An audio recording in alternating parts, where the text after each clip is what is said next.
Commander Jake Harrison stood on the bridge of the UES Horizon and watched the massive alien structure grow larger on the main screen. The space station called Nexus Prime was unlike anything humans had ever built. It stretched for miles in every direction with towers that twisted into impossible shapes and surfaces that seemed to shift color in the starlight. "First time seeing something like this, sir," said Chief Science Officer Lisa Kim as she checked her instruments. Her voice carried excitement mixed with nervousness. Behind her, the bridge crew worked quietly at their stations. Everyone knew this moment would change human history forever. "Status report," Jake said calmly. He had spent months preparing for this meeting, but nothing could really prepare someone for first contact with an alien empire. Security. Chief Ryan Cooper stepped forward. "All weapons powered down as requested, sir. We have minimal shields up just in case. The alien fleet is maintaining distance, but they have enough firepower to turn us into space dust in seconds." Communications specialist Amy Walsh looked up from her console. "Sir, I am receiving a transmission from the station. They want us to dock at Bay 7. The translation software seems to be working, but some words do not translate well." Jake nodded. "Take us in slowly. Remember everyone we represent? All of humanity today. Stay calm and follow protocol." The Horizon moved toward the docking bay while Jake thought about the long journey that brought them here. 6 months ago, human deep space sensors had detected massive energy signatures from this region. The signals were clearly artificial and far beyond human technology. After weeks of debate, the world government decided to send a small diplomatic mission to make contact. Jake had been chosen to lead the mission. Because of his experience with difficult negotiations on Earth, he had helped end 3 major conflicts, and always found ways to avoid bloodshed. Now he faced his greatest challenge yet. The docking procedure went smoothly, and soon Jake found himself walking through an airlock into the alien station. The gravity felt normal, but the air had a strange metallic taste. The corridor was huge with ceilings at least 20 feet high. Strange symbols glowed along the walls, providing light. "Stay close and remember what we practiced," Jake told his team. Lisa carried a case with gifts from Earth while Ryan kept his hand near his sidearm. Amy held a tablet with translation software. They walked for several minutes before reaching a vast chamber. The room was filled with beings from different worlds. Some looked almost human, while others were so alien Jake could barely understand their shape. All of them stopped what they were doing to stare at the humans. "I guess we are the new kids in school," Ryan whispered. A group of tall blue-skinned aliens approached them. The leader spoke in a deep voice that the translation software converted to English. "You are the humans. Follow us. The Queen will see you now." They were led through more corridors to an even larger room. This chamber was clearly meant for important meetings. A raised platform dominated the center with smaller areas arranged around it. Hundreds of different aliens filled the space, all turning to look at the human delegation. Then she entered, and Jake understood immediately why she was called a queen. Queen Vexthara was over 8 feet tall with pale skin that seemed to shimmer like crystal. Her eyes were solid silver and appeared to look right through him. She wore robes that shifted between colors as she moved. When she walked, the entire room fell silent. "So these are the humans," she said in perfect English without needing translation. Her voice carried power and authority. "I have heard interesting things about your species." Jake stepped forward and gave a respectful bow. Not too deep as to show weakness, but enough to show respect. "Your Majesty, I'm Commander Jake Harrison, representing the people of Earth. We come in peace, seeking friendship between our peoples." The Queen studied him for a long moment. "Friendship, an interesting concept. Most species that come before me either beg for mercy or try to impress me with their strength. You do neither." "Why, because we believe all intelligent beings deserve respect regardless of their power," Jake replied. "We hope to learn from you just as we hope you might learn something from us." A ripple of surprise went through the watching aliens. Clearly, this was not the normal way species addressed the Queen. Queen Vexthara's silver eyes seemed to glow brighter. "Learn from you. What could a species that has barely left its home system teach an empire that spans 1,000 worlds?" Lisa stepped forward. Your Majesty, if I may, we bring gifts from our world. Not treasures or weapons, but examples of what humans create. She opened her case and pulled out a small sculpture of a child reaching toward the stars. This represents our hope for the future. We also brought music, art, and stories that show who we are. The Queen took the sculpture and examined it carefully. Curious, most species bring me weapons or rare metals to show their worth. You bring me ... Hope is what makes us human, Jake said. We face problems that seem impossible, but we never give up. We make mistakes, but we learn from them. We are weak compared to many species, but we grow stronger by working together. The Queen's expression was impossible to read. Working together. Yes, I have noticed this about your delegation. You do not fear each other despite having different roles and opinions. Most species I encounter have rigid hierarchies where the weak serve the strong. Ryan spoke up. Your Majesty, in human society, we believe every person has value. Our commander leads us, but he also listens to our ideas. We are stronger when everyone contributes. Fascinating, the Queen said. She walked around the humans, studying them like specimens. I sense no deception in your words, yet what you describe seems impossible. How can the weak contribute anything meaningful to the strong? Amy answered this time. Your Majesty's strength comes in many forms. I'm not strong in body, but I'm good with languages and communication. Lisa is brilliant with science. Ryan is excellent at protection and strategy. Jake brings us together and helps us work as a team. Together we can solve problems none of us could handle alone. The Queen stopped walking and stared directly at Jake. Commander Harrison, I find your species ... intriguing. You display qualities I have not seen in 3 centuries of rule. I wish to understand humans better. We would be honored to share our knowledge with you, Your Majesty, Jake replied. Excellent. However, I prefer to conduct important discussions in private. Commander Harrison, you will join me in my chambers tonight. We have much to discuss about the future of both our peoples. The way she said it made Jake feel like he was walking into something far more complex than a simple diplomatic meeting. But he nodded his agreement. Of course, Your Majesty. As they were escorted to guest quarters, Jake wondered what the Queen really wanted to discuss.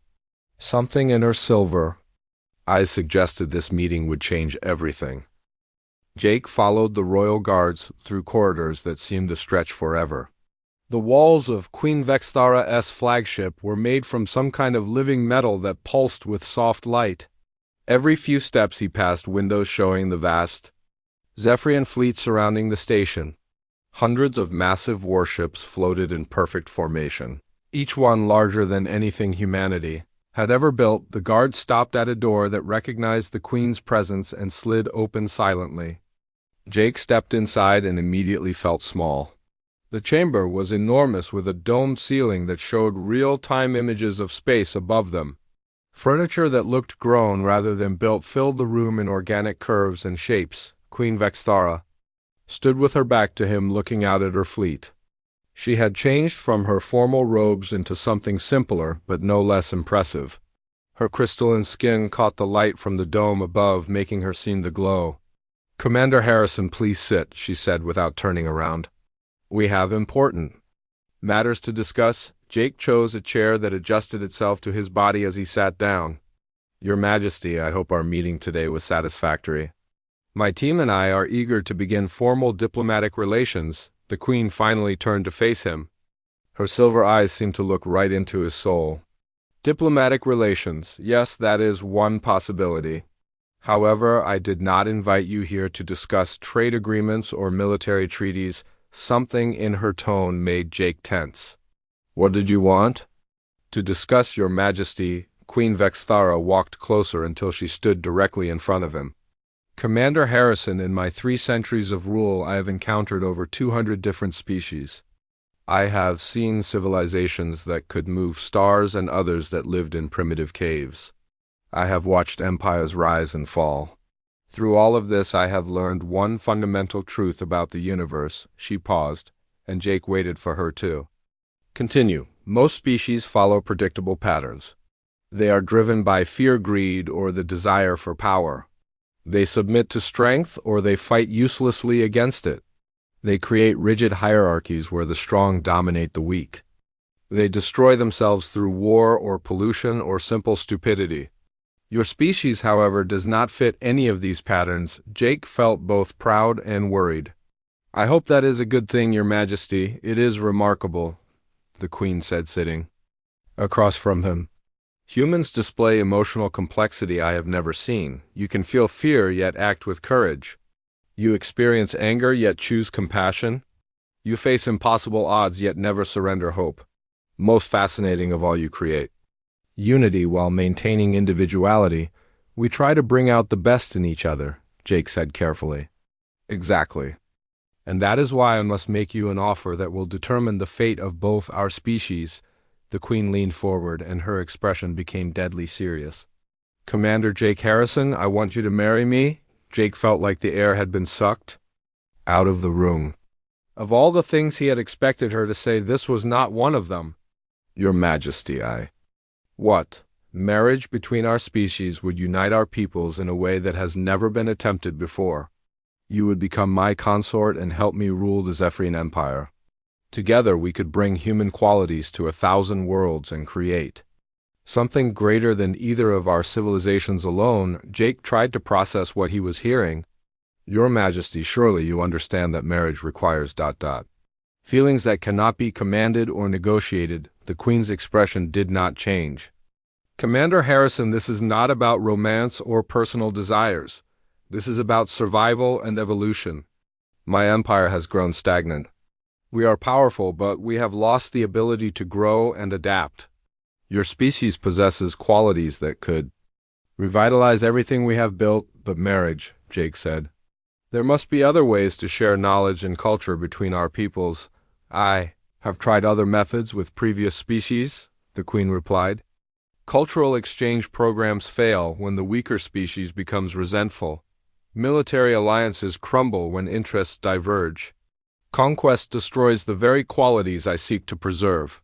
Only through the most intimate possible bond can I ensure that human traits become permanently part of my empire. Jake stood up and walked to the window overlooking the fleet. Your Majesty, what you are suggesting would change both our lives forever. This is not a decision I can make alone. I understand the magnitude of what I am asking, Queen Vexthara said. That is why I am prepared to give you time to consider. You may return to Earth and consult with your leaders. I will give you 30 standard days to decide. Jake turned back to face her. And if I refuse, the Queen's silver eyes grew cold. Then I will be forced to take what I need by other means. Commander Harrison, your species is remarkable, but you are also dangerously unstable. You fight wars over resources you could share. You poison the very world that sustains you. You create weapons capable of destroying your entire civilization. If left alone, humans will likely destroy themselves within a few centuries. That gives you the right to conquer us, Jake asked. It gives me the responsibility to preserve you, the Queen replied. If you will not join with me willingly, then I will conquer Earth and relocate your population to worlds where you can be studied and protected. Your species is too valuable to let die out due to your own self-destructive tendencies. Jake felt a chill run down his spine. You would enslave humanity to save it. I would preserve the best qualities of humanity for the benefit of the entire galaxy. Commander Harrison, you have seen my fleet. You know your planet's defenses cannot stand against the full might of the Zephyrian Empire.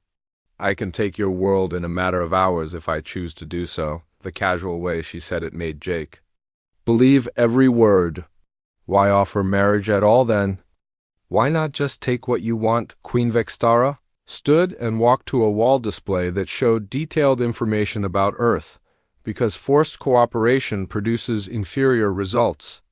A human who serves me willingly will contribute far more than one who serves in chains. If you marry me and help me rule, then your people can remain free on their own world, while selected volunteers join us among the stars. It is a far better fate than conquest. Jake stared at the display showing his home world. Billions of people living their lives unaware that their future was being decided in this room. Your Majesty, this decision affects all of humanity, not just me. I need to discuss this with my government, of course. I am not unreasonable, Commander. Harrison, take your ship back to Earth. Explain the situation to your leaders. Consider all your options. But understand that in 30 days I will have your answer one way or another.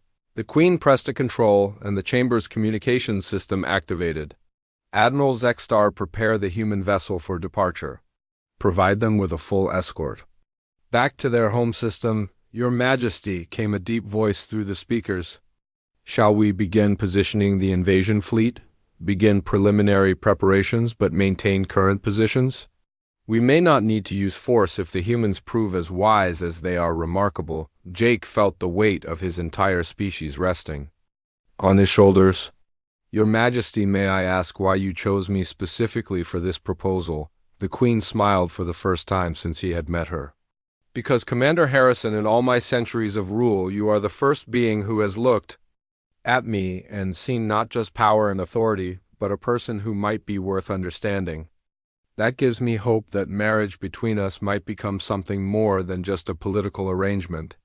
Jake nodded slowly. I will consider everything you have said, Your Majesty. But I make no promises except to give you an honest answer. That is all I ask, the Queen replied. Your ship is ready? Admiral Zexstar will escort you to the edge of your solar system. Use your time wisely, Commander Harrison. The future of both our species depends on the choice you make. As Jake left the chamber, he knew his life would never be the same. In 30 days, he would have to make the most important decision in human history. The problem was he had no idea what the right choice might be. The journey back to Earth felt like the longest 3 days of Jake's life. He sat in his quarters staring out at the stars while his mind raced through everything Queen Vexthara had told him. Lisa Kim had tried to analyze the Queen's psychology, while Ryan Cooper focused on potential military responses. Amy Walsh worked on improving communication protocols, hoping to find diplomatic solutions. None of it seemed to matter. The simple truth was that humanity faced an impossible choice between voluntary submission and certain conquest. When the horizon finally reached Earth orbit, Jake felt a mixture of relief and dread. Home looked so peaceful from space with its blue oceans and white clouds. It was hard to believe that billions of lives hung in the balance of his decision. President Helen Martinez met the delegation at the space station above Washington. She was a small woman with gray hair and sharp eyes that missed nothing. Behind her stood Defense Secretary Paul Adams and Secretary of State Karen Williams, along with a dozen other officials. Commander Harrison, the President said as they gathered in the station's main conference room. Your preliminary report was disturbing. I need to hear everything directly from you. Jake spent the next 2 hours explaining every detail of his encounter with Queen Vexthara. The room grew quieter with each revelation until the only sound was the hum of the station's life support systems. When he finished, Defense Secretary Adams was the first to speak. Commander, this alien queen is clearly unstable. No rational being makes demands like this? We should prepare for war immediately. With what? Asked Dr. Kevin Park, who had been listening from a corner. The xenobiologist stepped forward with a tablet full of data. I have analyzed every piece of information we have about Zephyrian technology. Their smallest warship has more firepower than our entire space fleet. They have weapons that can crack planets and shields that can deflect anything we might throw at them. Secretary Williams leaned forward. Dr. Park, are you suggesting we simply surrender? I am suggesting we face reality, Dr. Park replied. This Queen Vexthara could have simply invaded Earth without warning. Instead, she offered terms. Perhaps we should focus on understanding why. Jake nodded. She believes human emotional complexity and adaptability are valuable. She wants to use those qualities to revitalize her empire. Marriage was her way of ensuring permanent cooperation. President Martinez rubbed her temples. Commander Harrison, what is your personal assessment of this queen? Is she trustworthy? Jake considered the question carefully. Madam President, she is definitely dangerous and completely confident in her power. But I did not sense deception in her words. She genuinely believes she is offering humanity a better fate than conquest. The problem is, her definition of better may not match ours. What do you mean? Asked Amy Walsh. She sees humans as valuable specimens to be preserved and studied. Even in marriage, I would be more like a prized possession than an equal partner. She cannot understand that the very qualities she admires in us come from our freedom to choose our own path. Dr. Park spoke up again. Commander Harrison, did the Queen give any indication of what would happen to Earth's population under conquest? She mentioned relocating humans to worlds where we could be studied and protected. I got the impression we would become exhibits in some kind of galactic zoo. The room fell silent as everyone absorbed this information. Defense Secretary Adams stood up. Ladies and gentlemen, we are talking about the enslavement of the entire human race. I say we fight. Even if we lose, at least we go down with dignity and accomplish what exactly? Asked Secretary Williams. The death of 7 billion people to make a point, better than living as pets. Adams shot back. President Martinez raised her hand for silence. We need more information before making any decisions. Dr. Park, I want a full analysis of Zephyrian capabilities and potential weaknesses. Secretary Adams, begin preparing contingency plans for planetary defense. Secretary Williams, explore every possible diplomatic option. She turned to Jake. Commander Harrison, I know this is an enormous burden, but I need you to consider the Queen's proposal seriously. What would marriage to her actually involve? Jake had been dreading this question. Madam President, she made it clear this would not be a normal marriage. I would be her consort and advisor, helping her rule an empire of 1,000 worlds. The goal would be to spread human qualities throughout Zephyrian space while keeping Earth nominally independent. Could you do it? The President asked quietly. Could you sacrifice your personal freedom to save humanity? Before Jake could answer, his sister Carol entered the room. She was a military strategist who had been analyzing the situation from the Pentagon. Sorry to interrupt, Madame President, but we have a problem. Our deep space monitors have detected the Zephyrian fleet beginning to move. Everyone turned to look at the main display, which showed a tactical view of nearby space. Hundreds of red dots representing alien warships were slowly advancing toward the solar system. How long until they reach Earth? President Martinez asked. At current speed, about 28 days, Carol replied. They are not moving fast, but they are definitely coming. Dr. Park studied the display. This matches what the Queen told Commander Harrison. She is keeping her word about the 30-day deadline, but making sure we understand. She is serious. Jake felt the weight of responsibility crushing down on him. Madam President, I need time to think about all of this. But I want to make one thing clear. If I agree to marry the Queen, it will be my choice, freely made. I will not be pressured into it by fear or desperation. President Martinez nodded. Commander Harrison, you have 27 days to decide. Use them wisely. The rest of us will explore every other option we can think of over the following days. Jake found himself at the center of a global crisis. News of the alien ultimatum leaked to the media, causing panic in some places and strange celebrations in others. Some people saw him as humanity's potential savior, while others viewed him as a traitor willing to sell out his own species. Jake tried to ignore the public reaction and focus on understanding his options. He spent hours talking with Dr. Park about Zephyrian psychology and culture. He worked with Amy Walsh to analyze every word of his conversation with the Queen, looking for hidden meanings or alternatives. His sister Carol was blunt in her assessment. Jake, this Queen is offering you the chance to rule an empire. Billions of people would kill for that opportunity, but you would have to give up everything that makes you human. What do you mean? Jake asked. You would become her pet human. Symbol of what she conquered rather than a true partner. She might value your opinions, but she would never see you as an equal. Could you live with that? Jake did not have an answer. Dr. Park offered a different perspective. Commander Harrison, perhaps the question is not whether you could live with marriage to the Queen, but whether humanity could survive without it. She clearly has good intentions, even if her methods are questionable. Good intentions, Jake replied. She wants to treat humanity like an endangered species to be protected in captivity, which might be better than extinction, Dr. Park said quietly. As the days passed, Jake realized there might be a third option. The Queen had been impressed by human creativity and problem-solving ability. Perhaps he could use those very qualities to find a solution no one else had considered. On the 20th day, Jake requested a private meeting with President Martinez. Madam President, I want to contact Queen Vexthara again. But this time on our terms. What do you have in mind, Commander? Jake smiled for the first time in weeks. I want to invite her to Earth.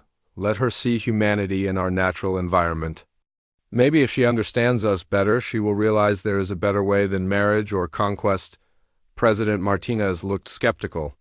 Commander Harrison, that is an enormous risk. If she comes here with her fleet, we would be completely at her mercy. We are already at her mercy, Jake replied.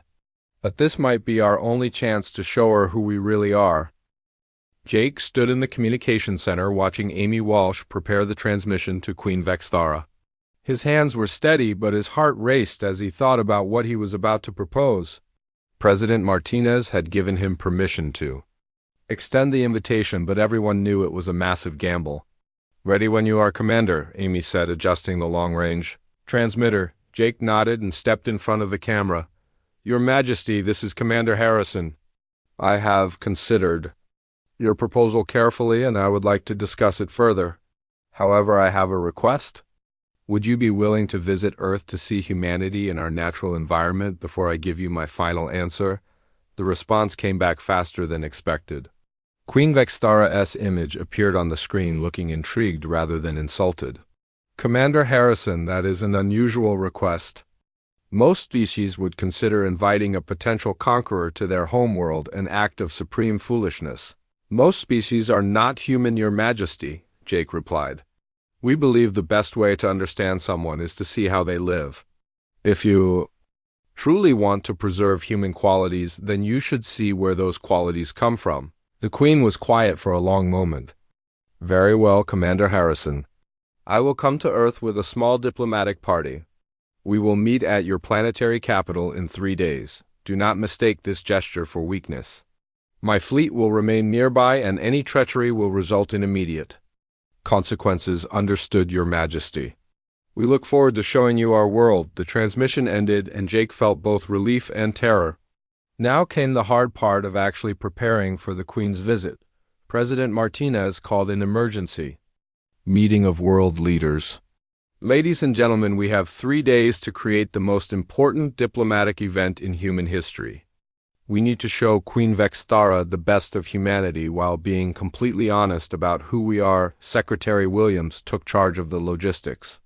We will hold the meetings at the United Nations building in New York. The Queen will have access to museums, schools, hospitals, and cultural centers throughout the city. We need volunteers from every field to represent humanity. Dr. Kevin Park raised his hand. Madam President, I recommend we focus on showing the Queen our diversity and adaptability. She has ruled a rigid empire for centuries. Our ability to unite different cultures and perspectives might impress her more than our technology. Jake agreed. Dr. Park is right. The Queen sees humans as emotionally complex problem solvers. We need to demonstrate those qualities in action. Over the next 3 days, New York became the center of the world's attention. Volunteers arrived from every continent representing different cultures, professions, and perspectives. Dr. Linda Hayes came from the Smithsonian to explain human history and culture. Chef Mario Santos prepared foods that showed humanity's creativity and diversity.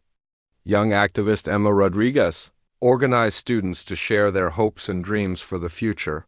When Queen Vexthara's ship appeared over Manhattan, it was smaller than expected but still impressive. The sleek vessel settled onto a landing pad, specially constructed in Central Park, while crowds gathered at safe distances to watch. The Queen emerged with only 6 guards, and immediately Jake could see she was studying everything around her. Her silver eyes took in the diverse crowd, the towering buildings, and the organized chaos of the city. She wore simpler robes than before, but still radiated power and authority. Your Majesty, welcome to Earth, Jake said with a respectful bow. I hope you will find our world as interesting as we found your empire. Commander Harrison, your planet is louder than I expected, the Queen replied, looking at the crowd of onlookers. So many different types of humans all gathered in one place. On most worlds, this would lead to chaos and conflict. Sometimes it does, Your Majesty, Jake admitted. But more often it leads to innovation and growth. We have learned that our differences make us stronger when we work together. They walked toward the United Nations building while the Queen continued observing everything around her. She stopped when she saw a street musician playing guitar while people of different races and ages dropped coins in his case. Curious, she said. This human creates art and others reward him voluntarily. There is no authority forcing this exchange. Dr. Hayes stepped forward. Your Majesty, humans have always used art to express emotions and connect with each other. Music, painting, literature, and dance help us share experiences across cultural boundaries. The Queen studied the musician for another moment, then continued walking. In my empire, art exists mainly to glorify rulers and celebrate victories. This seems different. Art helps us understand ourselves and each other, Jake explained.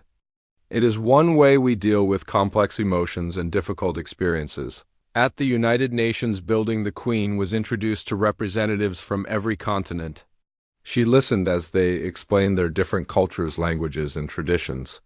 While working together on global problems like climate change, disease, and poverty, your species cooperates across vast distances without a central authority forcing compliance, the Queen observed. How is this possible? Emma Rodriguez, the young activist, answered. Your Majesty, we cooperate because we choose to. We have learned that problems affecting one group usually affect everyone eventually. Working together produces better results than fighting each other. The Queen looked skeptical. But surely some humans refuse to cooperate. What happens to them, we try to convince them through discussion and example, Emma replied. Sometimes it takes a long time, but people usually realize cooperation benefits everyone, including themselves. Over the following hours, the Queen visited a hospital where she watched doctors from different countries working together to save lives. She toured a school where children from many backgrounds learned and played together. She met with scientists who shared research freely across national boundaries. At each stop, the Queen asked detailed questions about human behavior and motivation. Jake could see her trying to understand how humanity could function without rigid hierarchies and absolute authority. The turning point came when they visited the museum where Dr. Hayes had prepared an exhibit about human history. The Queen stopped in front of a display about World War II, showing pictures of the destruction followed by images of former enemies working together to rebuild. These groups fought a terrible war, then became allies, the Queen said, studying the images. This makes no sense. Winners should dominate losers, not help them recover, Dr. Hayes smiled. Your Majesty, we learned that creating lasting peace requires helping former enemies become partners. Domination only breeds resentment and future conflict. But surely this cooperation only lasts while it benefits the stronger party, the Queen insisted. Jake stepped forward. Your Majesty, what if I told you those former enemies are now among our closest allies? They have been partners for over 80 years through good times and bad. The Queen stared at him. That should be impossible. No species maintains cooperation for so long without enforcement. Humans do, Emma said quietly. We have learned that trust builds over time when people keep their promises and treat each other fairly. That evening, Jake arranged for the Queen to join a family dinner at a local restaurant. She watched parents teaching children how to behave while grandparents shared stories and siblings argued, then made up minutes later. Your social bonds seem much stronger than I expected, the Queen admitted. Most species I have encountered show loyalty only to immediate genetic relatives. Chef Santos approached their table with a special meal he had prepared. Your Majesty, this dish combines ingredients and techniques from 12 different cultures. It shows how humans take the best ideas from everywhere and create something new. The Queen tasted the food carefully. This is remarkably complex. Each flavor is distinct, yet they work together to create something greater than the sum of parts. That is humanity in a nutshell, Your Majesty, Jake said. We are all different, but we are stronger together. As the evening ended, the Queen grew quiet and thoughtful. Finally, she turned to Jake. Commander Harrison, I have seen much today that challenges my understanding of how civilizations should function. I need time to process what I have learned. Of course, Your Majesty. Tomorrow we have arranged visits to more locations, including some that show human problems as well as successes. We want you to see all of who we are, the Queen nodded. Yes, I think that would be wise. Your species continues to surprise me, Commander Harrison. Perhaps there are possibilities I had not considered. Jake felt a spark of hope. Maybe there was a third option after all. The next morning brought an unexpected test of everything Jake had been trying to show Queen Vexthara about humanity. At dawn, a massive earthquake struck the region, causing buildings to collapse and trapping thousands of people under debris. Emergency sirens wailed across the city as rescue teams mobilized. Jake found the Queen standing at her hotel window watching the chaos below. Her guards were tense and ready to evacuate her immediately, but she seemed fascinated by what she was seeing. Your Majesty, we should move you to a safer location, Jake said, joining her at the window. No, Commander Harrison, the Queen replied without looking away from the scene. I want to observe how humans respond to genuine crisis. This disaster was not planned as part of your demonstration, was it? Definitely not, Your Majesty. This is a real emergency and people are in serious danger. The Queen turned to study his face. Yet you do not seem panicked or defeated. Why? Because humans have dealt with disasters before, Your Majesty. We know how to help each other survive difficult situations. As if to prove his point, Jake's radio crackled to life. Commander Harrison, this is Commander Patricia Wells from the local emergency response team. We could use any assistance you and your people can provide. Jake looked at the Queen. Your Majesty, would you object if my team helped with rescue operations? The Queen's silver eyes showed interest. I would find that most educational. My guards will assist as well. What followed was the most important day in the history of human-alien relations. Jake found himself working alongside Commander Wells to coordinate rescue efforts in a collapsed office building. The Zephyrian guards were amazingly strong and could lift debris that would require heavy machinery for humans to move. But Jake noticed something else happening. Commander Wells treated the alien guards exactly the same as human rescuers. She gave them instructions, showed them techniques for finding survivors, and thanked them for their help. She never acted afraid or subservient despite knowing they could easily overpower her. Commander Wells, why are you not intimidated by beings who could destroy your city? Queen Vexthara asked as she watched the rescue work. Patricia looked up from where she was treating an injured child. Your Majesty, anyone who helps save lives is a friend of mine regardless of where they come from. Your guards are risking themselves to help strangers. That makes them heroes in my book. Jake saw something change in the Queen's expression. For the first time since he had met her, she looked uncertain about her assumptions. The real breakthrough came when engineer Tom Bradley was trying to reach survivors trapped deep under a collapsed section. The passage was too narrow.